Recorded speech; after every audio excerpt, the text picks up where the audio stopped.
শবনম বুবলী একটি স্ট্যাটাস দিয়েছেন। এই যে দেখেন, রাস্তায় ছাত্ররা ট্রাফিক নিয়ন্ত্রণ করছে, রাস্তা পরিষ্কার করছে। গতকাল আমাদের এখানে একটি গাড়ি থেকে 1 বস্তা টাকা উদ্ধার করেছে ছাত্ররা, এবং সেটি তারা পুলিশের কাছে সেনাবাহিনীকে ডেকে দিয়ে দিয়েছে। শবনম বুবলী স্বপ্ন দেখছেন, আশা দেখছেন এসব ছাত্ররাই একদিন আলোকিত, সুন্দর, চমৎকার একটি বাংলাদেশ গড়বে। এই বিষয় নিয়ে আমরা পরে আরও বিস্তারিত আলোচনা করছি। একটা জিনিস দেখেন, খেলে আছে তৌহিদ আফ্রিদি। তিনি কিছুদিন আগে লাইভে এসেছেন, আন্দোলনের সাথে, ছাত্রদের সাথে সম্পৃক্ত হতে না পেরে বেশ কান্নাকাটি করেছেন, এবং তিনি অত্যন্ত দুঃখ প্রকাশ করেছেন, প্রচুর কান্নাকাটি করেছেন লাইভে এসে। আশ্চর্য বিষয় হলো, তিনি মিউজিক বাজিয়ে কান্নাকাটি করেছেন, অর্থাৎ তার লাইভে ব্যাকগ্রাউন্ড মিউজিক বাজানো হয়েছে, অর্থাৎ পরিকল্পিতভাবে তিনি কান্না করেছেন। আচ্ছা, এই যুগে এসব বোঝালে হবে? ধরেন, তৌহিদ আফ্রিদির সবচাইতে বড় গুরু শেখ হাসিনা, তিনিই তো কান্নাকাটি করে কোনো কিছু করতে পারেননি। তিনি তো প্রতি 6 মাস পরে পরে, 3 মাস পরে পরে কাঁদতেন। অবশ্য বিএনপির মির্জা ফখরুলও কিছুদিন পরে পরে কাঁদে, সুযোগ পাইলেই কাঁদে। এখন শেখ হাসিনা কিছু করতে পারেনি কান্নাকাটি করে, তৌহিদ আফ্রিদি কান্নাকাটি কী করবে? তৌহিদ আফ্রিদি তো আর শেখ হাসিনার চাইতে বেশি চালাক না, তাই না? যাই হোক, সে কান্নাকাটি করেছে, আবার পেছনে ব্যাকগ্রাউন্ড মিউজিক বাজিয়েছে। সে অভিযোগ করেছে তাদের মাই টিভি নাকি, তার বাবার চ্যানেল মাই টিভি নাকি ভেঙে দিয়েছে। আসলে কি মাই টিভি তৌহিদ আফ্রিদির বাবার চ্যানেল, নাকি কারো কাছ থেকে কেড়ে নিয়েছেন? আমরা এটি নিয়ে আরেকটি ভিডিও করব অন্য কোনো সময়। বিষয় হলো, তৌহিদ আফ্রিদি মানুষের আবেগ নেওয়ার জন্য, সেন্টিমেন্ট নিয়ে খেলার জন্য, নিজেকে ভিকটিম সাজানোর জন্য তিনি ঘোষণা দিয়েছেন ফেসবুক, ইউটিউব থেকে বিদায় নেবেন, তিনি দেশে থাকবেন না, দেশ থেকে চলে যাবেন। তারপর হাজার হাজার মানুষ বলবে, না ভাইয়া আপনি যাবেন না, আপনাকে ছাড়া এদেশ চলবে না, আপনার মতো তরুণের আইকন এদেশে থাকা দরকার, আপনি আবার আগামী দিনের এমপি। তার ধারণা ছিল মানুষ তাকে এভাবেই রিকোয়েস্ট করবে, না আপনি থেকে যান। আরও কিছু মানুষ আছে, যেমন এই যে চঞ্চল চৌধুরী, তিনি কিন্তু ছাত্রদের আন্দোলনকে মিট করে সমর্থন দিয়েছিলেন, কিন্তু আন্দোলন সফল হওয়ার পর তিনি কিন্তু অভিনন্দন জানাননি, এবং নিহত ছাত্রদের বিচার চাননি, ডিটেইন ছাত্রদের, জেলখানায় বন্দি ছাত্রদের মুক্তি চাননি। মোশাররফ করিমের একই দশা, বাঁধনের একই দশা। বিশ্বাস না হলে আপনার তাদের ফেসবুক ওয়ালে গিয়ে দেখবেন। সিয়াম এক্ষেত্রে ব্যতিক্রম।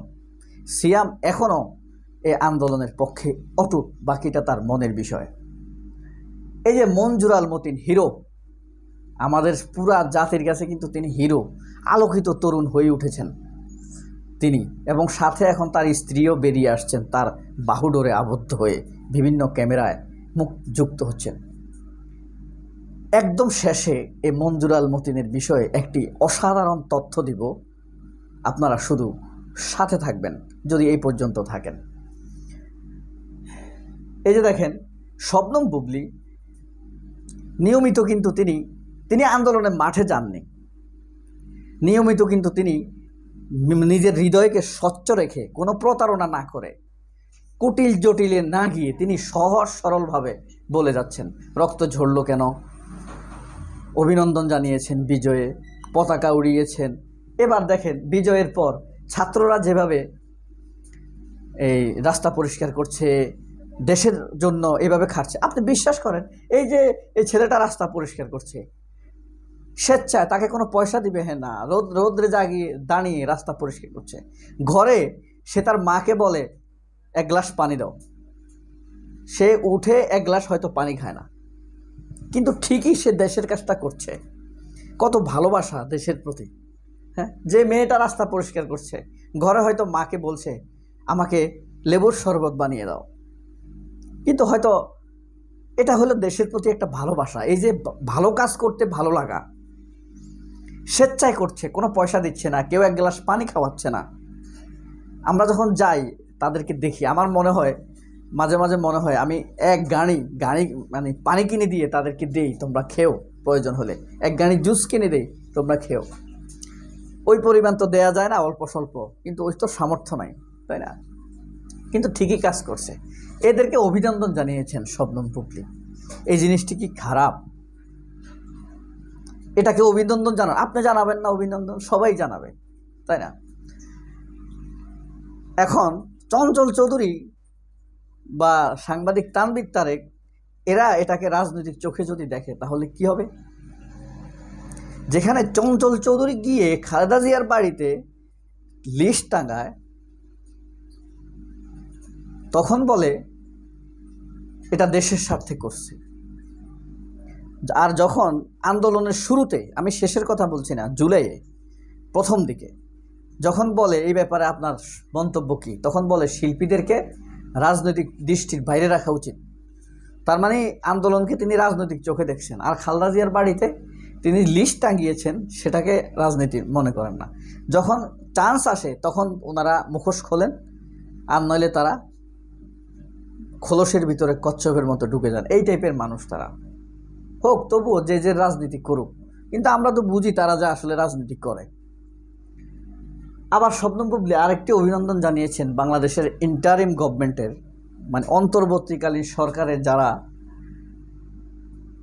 শাসক বা সরকার হয়েছেন, ডক্টর ইউনূস সহ তাদের সবাইকে তিনি অভিনন্দন জানিয়েছেন এই ছবিটা দিয়ে। আসলে তিনি সব কিছু সরলতা স্বচ্ছতার সাথে করছেন। অন্যদের মতো কুটিল অন্য উদ্দেশ্য, ভিন্ন উদ্দেশ্যে তিনি কিছু করেছেন বলে আমার মনে হয়নি। এই কারণেই তাকে নিয়ে এই ভিডিওগুলো করেছি আমি। অন্যদেরগুলো কিন্তু আস্তে আস্তে মুখোশ খুলে যাচ্ছে। যাই হোক, আর আমাদের টেন্টাবারান কুইন আছে না, একজন ইন্ডিয়ান কুইন, অপু বিশ্বাস, যিনি নিজের বাড়ি বাংলাদেশের চাইতেও তার নানার বাড়ি ইন্ডিয়া, এটা বলতে খুব গৌরববোধ করেন। মানুষ তাকে ইন্ডিয়ান ভাবে, এটা বলতে খুব গৌরববোধ করেন। চকচক মুখ উজ্জ্বল হয়ে ওঠে, চকচক করে। যাই হোক, মঞ্জুর আল মতিন, মঞ্জুর আল মতিন কে জানেন? মঞ্জুর আল মতিনের বাবা কত টাকার মালিক জানেন? মঞ্জুর আল মতিন হলেন বিচারপতি আব্দুল মতিনের ছেলে, সুপ্রিম কোর্টের সাবেক বিচারপতি, মানে আপিল বিভাগের প্রধান ছিলেন আব্দুল মতিন। এই আব্দুল মতিন সাহেব কত টাকার মালিক কেউ বলতে পারবে না। তিনি ইসলামিক টিভি বন্ধ করে দিয়েছেন, চ্যানেল 1 বন্ধ করে দিয়েছেন, তিনি ইসলামিক চ্যানেল বন্ধ করে দিয়েছেন, চ্যানেল 1 বন্ধ করেছেন, আরেকটা চ্যানেল বন্ধ করেছেন, দিগন্ত টিভি বন্ধ করেছেন, আমার দেশ পত্রিকা বন্ধ করে দিয়েছেন। শুধু বন্ধ করেননি, আমার দেশ পত্রিকার সম্পাদককে বাড়তি জেল খাটিয়েছেন, বাড়তি জরিমানা করেছেন। এত ক্ষুব্ধ ছিল। কেন ক্ষুব্ধ ছিল? শেখ হাসিনার বিচারপতি ছিল, এই কারণে। এবং তিনি যে কত শত কোটি টাকার মালিক সে একমাত্র সে জানে। যদিও বাংলাদেশে কোনো বিচারপতির এখনো বিচার হয়নি। বিচারপতি, একটা গান আছে না, বিচারপতি তোমার বিচার করবে যারা, আজ জেগেছে সেই জনতা। যাই হোক, পিতার অপরাধের জন্য পুত্র দায়ী নয়, তবে পিতার অপকর্মের উপার্জিত সম্পদ যদি পুত্র ভোগ করে তাহলে সে দায়ী হবে। পিতার অপকর্মে অর্জিত সম্পদ পুত্র যদি জেনে শুনে ভোগ করে তাহলে সে দায়ী হবে। আর যদি সে জনসম্মুখে এর জন্য অনুতপ্ত হয় অথবা আল্লাহ তাআলাকে সাক্ষী রেখে পিতার ছায়া থেকে সরে আসে তাহলে তাকে আল্লাহ ক্ষমা করে দেয়। যাই হোক, এটা তথ্য দিলাম। পিতার জন্য পুত্র দায়ী হয় না। মঞ্জুর আল মতিন হিরো আছেন এখনও, তবে তিনি তার পিতার কাছে পিতার সম্পদ ভোগ করেছেন কিনা আমরা জানি না। সবাই অনেক ভালো থাকবেন। আল্লাহ হাফেজ। আসসালামু আলাইকুম।